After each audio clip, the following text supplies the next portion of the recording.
सबका उद्देश्य एक ही है, आरोग्यता प्रदान करना है।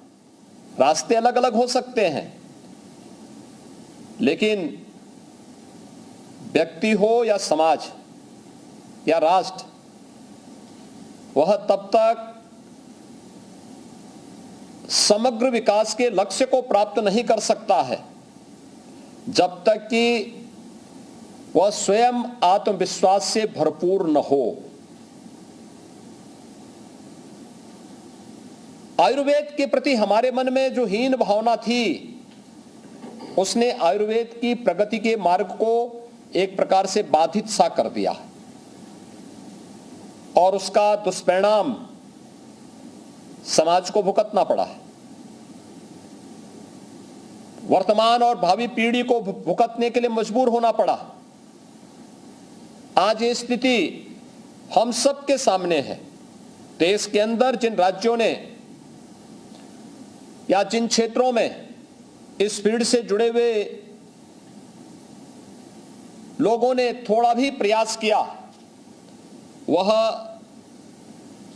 लोगों के विश्वास का, व्यापक विश्वास का प्रतीक ही नहीं बना, बल्कि उस क्षेत्र में लोगों को न केवल आरोग्यता प्रदान करने में बल्कि रोजगार प्रदान करने में भी वहां पर बहुत बड़ी भूमिका का निर्वहन किया है।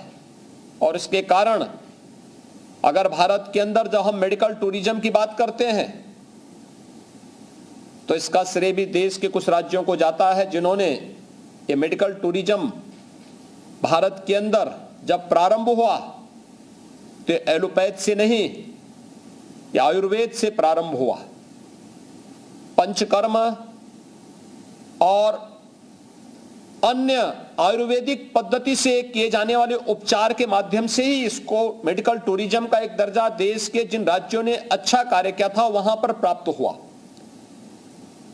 इससे न केवल आयुर्वेद की महत्ता को यह प्रदर्शित करता था, आयुर्वेद के प्रति हमारी सच्ची सेवा को प्रदर्शित करता था, बल्कि इसने व्यापक पैमाने पे उन क्षेत्रों में रोजगार के सृजन में भी बड़ी भूमिका का निर्वहन किया।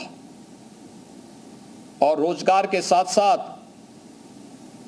स्वाभाविक रूप से हम लोग जब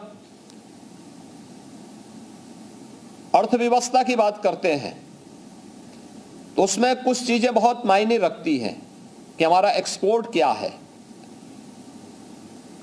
और यह भी निर्भर करता है कि हम लोग कितनी विदेशी मुद्रा को अपने यहां लेकर के आने में सफल हो रहे हैं।